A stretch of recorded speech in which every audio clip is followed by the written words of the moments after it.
listening to podcasternews.com.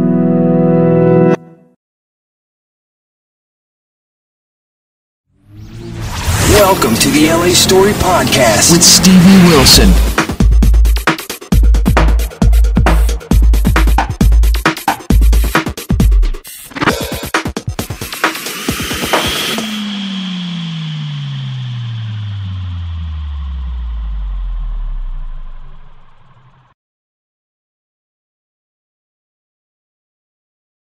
Okay.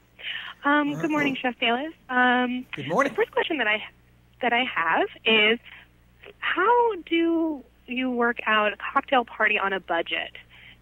What suggestions do you have? Well, what I really suggest to people, if you're looking for a way to do something that's a little splashy but not break the budget, then choose some drinks that you can prepare that actually have mix-ins to them. So think about mojitos, because you can make this beautiful fresh squeezed limeade and it doesn't cost very much money. And then the alcohol part of it doesn't have to be like the best alcohol that you've ever tasted. And you know, to tell you the truth, there are a lot of places that you can go and find incredible values in wine if that's what you want to feature at your cocktail party. So I think choosing that is really good. Think about the beverages first, and then secondly, always think about dishes that you can create that don't require very many expensive ingredients, and you can just fix those things up to be really big and beautiful. So I'm always looking on the vegetable side rather than the meat and fish side if you want to do a cocktail party on a budget. Now, what about working out a dinner or a dessert party on a budget for a holiday or New Year's Eve? What do you recommend?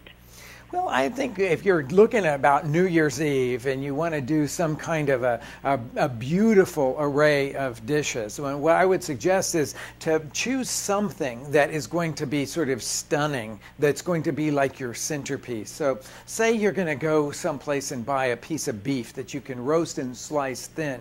Remember that if you slice a piece of beef thin, it's going to go a lot longer or a lot further than if you have steaks on everybody's plate. So I'm always looking for a way to take some ingredient that costs a lot and feature it in a dish in a way that it's mixed in with other ingredients so that, yeah, it's really special, but you haven't broken the bank because you haven't served a big slab of it to each one of the guests. Now, what recipes do you recommend? Well, I'm going to show you something that I think is just perfect for the holidays because some people don't even think about this for the holidays. It's avocado dishes, something like guacamole.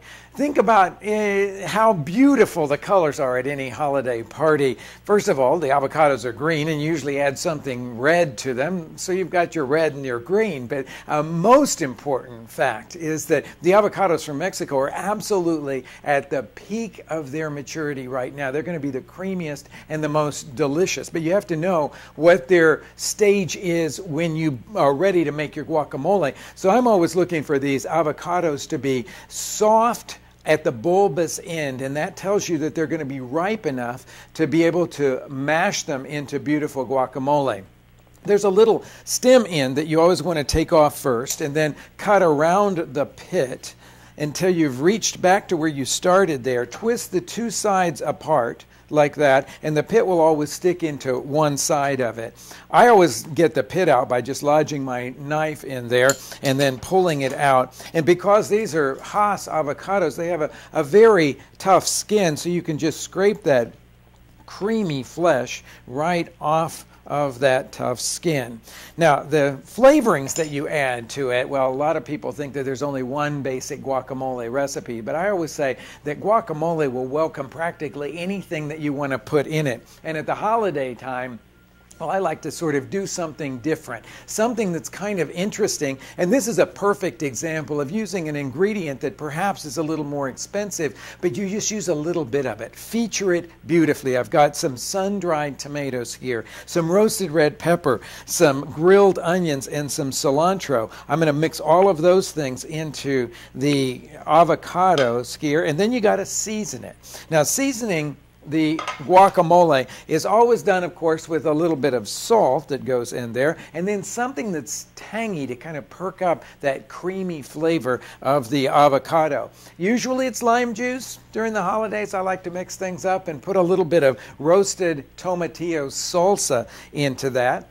And then the mashing part of it, well, that's something that I never do using like a food processor, because that just destroys that beautiful chunkiness that you can get if you use something like an old-fashioned potato masher. And I'm just mixing everything together, but I'm going to stop before I get everything too creamy. That will preserve some of those beautiful, ripe avocado chunks in there.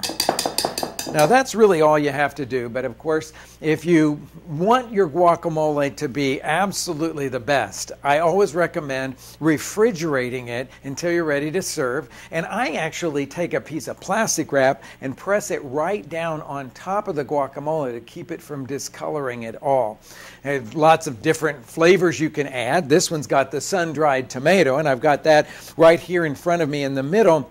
But this one is a slightly different flavor. It's got some toasted pumpkin seeds that I ground in a food processor and mixed into the guacamole with a little bit of red onion. On the other end, talk about holiday-ish, this guacamole has some dried cranberries in there. It's beautiful, and you'll be surprised at how perfect those flavor combinations are, showing you a wide variety of flavors that you can add to your guacamole. You could serve it up with a little sangria and have just an absolutely beautiful party. Of course, sangria is a good way to think about stretching your food dollar, because that's about half made with limeade in the Mexican fashion and half red wine. So it's a way to put something beautiful and festive in front of your guests but not break the budget. Thank you so much, Chef. Is there any other tips that you have that you recommend? Well, I have to say that for everybody, when you're having a party, do as much of the work as you can ahead of time. These guacamoles will hold for several hours in the refrigerator if they're covered very carefully with plastic wrap. And then you can just scoop them all out, and the party can begin, and you can be part of the party. Thank you so much for doing this interview. We really appreciate it. It's absolutely my pleasure. Happy holidays. You too. Bye-bye. Bye.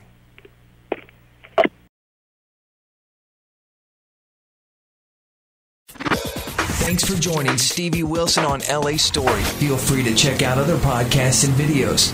Bookmark it now. www.la-story.com.